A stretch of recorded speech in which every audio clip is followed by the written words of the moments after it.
Bismillahirrahmanirrahim. Review exercise 3, question number 12.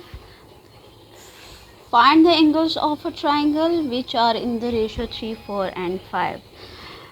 We are going to find the angles of a triangle, and we know that there are 3 angles in a triangle. So let the angles are, or x, y, z are the 3 angles.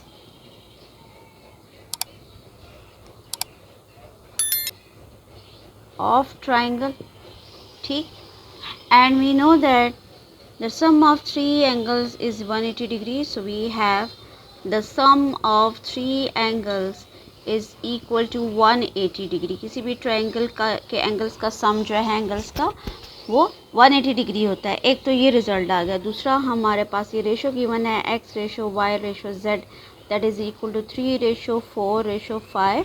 ये given में है, ठीक है, ये given है ratio की. Okay, हमने अब एंगल x भी फाइंड करना है, y भी और z भी. सो सबसे पहले हम इनका सम निकाल देंगे. Sum of ratio that is 3 plus 4 plus 5 that is equal to 12. ठीक है, अब ये फाइंड कर लिया. अब हमने हर एक एंगल की मेजरमेंट को फाइंड करना है. So measurement of angle x is equal to, okay, formula हमारे पास किसी भी वैल्यूज़ की रेशो को फाइंड करने का या मेजरमेंट फाइंड करने का फार्मूला क्या होता है, दैट इज़ गिवन रेशो, उसी की given ratio divided by sum of ratio into total amount. ठीक है, चाहे वो अमाउंट में है या एंगल. अब जैसे यहाँ सम ऑफ 3 एंगल्स जो है वो 180 डिग्री है तो हम 180 ले लेंगे. अब x की फाइंड कर रहे हैं वैल्यूज़, एंगल x फाइंड कर रहे हैं. So measurement of angle x that is equal to x की रेशो दैट इज़ 3, तो 3 डिवाइडेड बाय 12 क्योंकि सम ऑफ रेशो 12 है इनटू 180 डिग्री. ठीक है, ओके जी, कटिंग कर लें 2 की टेबल में. तो 2 6 12, 2 9 18, अगेन कटिंग होती है. 3 1 3, 3 2 6 और अच्छा यहाँ 90 आता है. ओके, 2 और 90 की कटिंग कर लें. 2 1 2, 2 4 8, 2 5 तो 45 degree. Measurement of angle x जो है that is 45 degree. Okay, comes to next measurement of angle y find करना है. एंगल y की रेशो है 4, so 4 divided by 12 into 180 degree.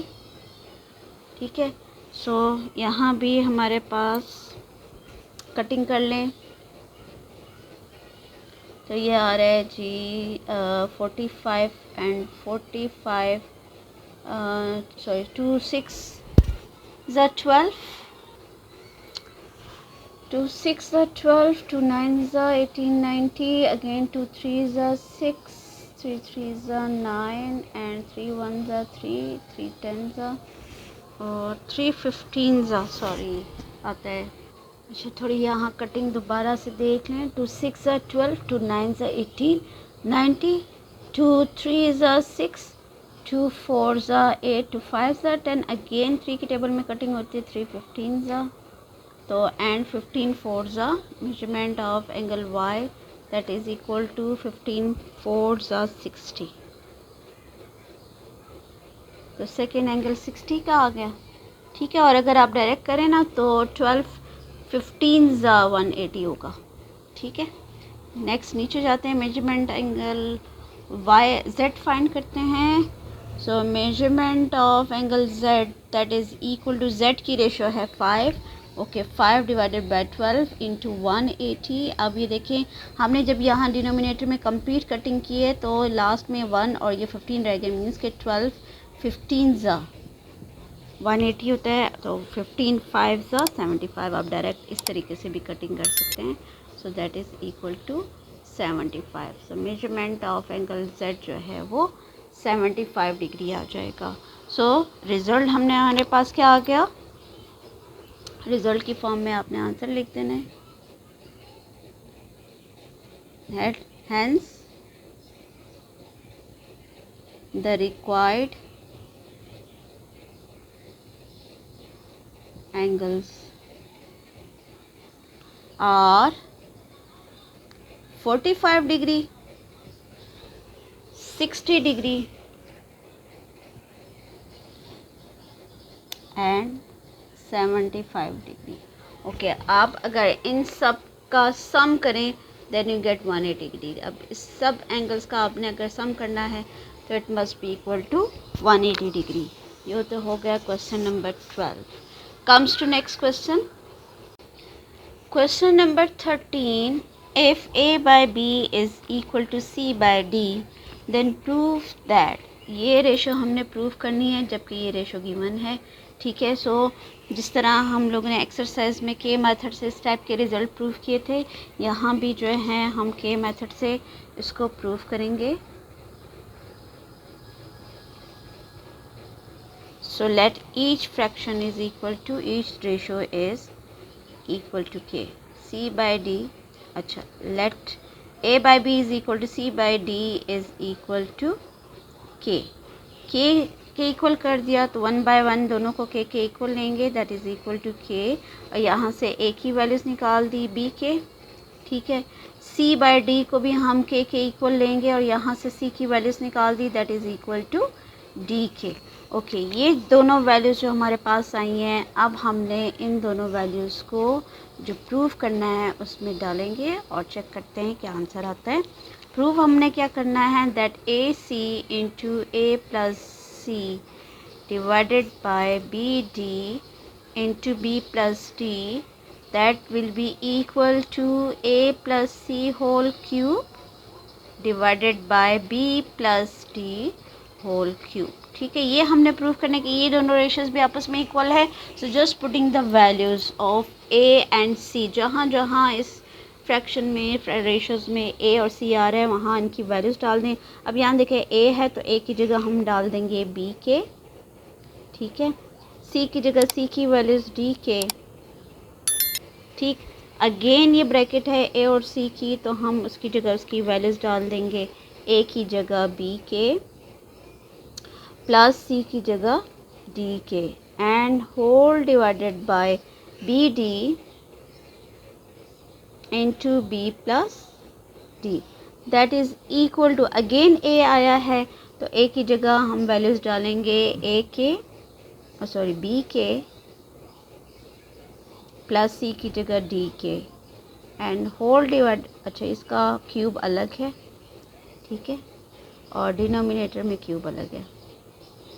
b plus D whole cube.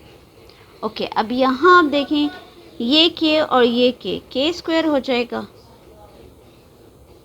के स्क्वायर बी डी, और इन दोनों में से के कॉमन निकाल दें. ठीक है. ब्रैकेट में रह जाएगा B plus D and divided by B D into B plus D. Numerator में से हमने के को कॉमन निकाल दिया और नीचे डिनोमिनेटर जो है वो एज इट इज़ आ जाएगा. यहाँ से के कॉमन निकाल दिया ये. ठीक है. ये के और ये के स्क्वायर हो जाएगा, बी डी आ गया और यहाँ पर बी प्लस डी रह गया. That will be equal to, numerator में आप देखें दोनों में के है, यहाँ भी फर्स्ट टर्म के साथ भी के, ये भी के है, तो के क्यूब, के रेज टू पावर क्यूब जो है हम बाहर कॉमन निकाल देंगे. पीछे रह जाएगी ब्रैकेट में B plus D whole raise to power 3 and divided by b plus d whole raised to power 3. अच्छा, अब यहाँ आप देखें ये दोनों टर्म्स कैंसिल हो गई, लाइक टर्म्स हैं. ठीक है. यहाँ बी डी कैंसिल हो गया और b प्लस डी भी कैंसिल हो गया.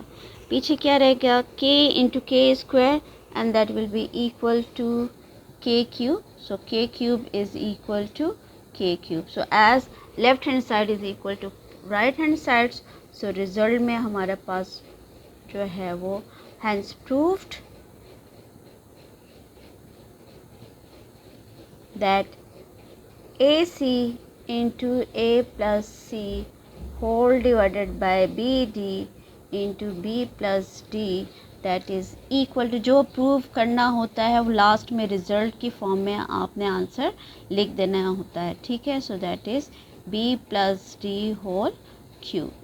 सो ये यहाँ के रिज़ल्ट हमारा जो है के मेथड से इजीली हम इसको प्रूव कर देते हैं। ओके, नेक्स्ट क्वेश्चन के लिए next video, so keep watching, subscribe करना ना भूलें। Thank you.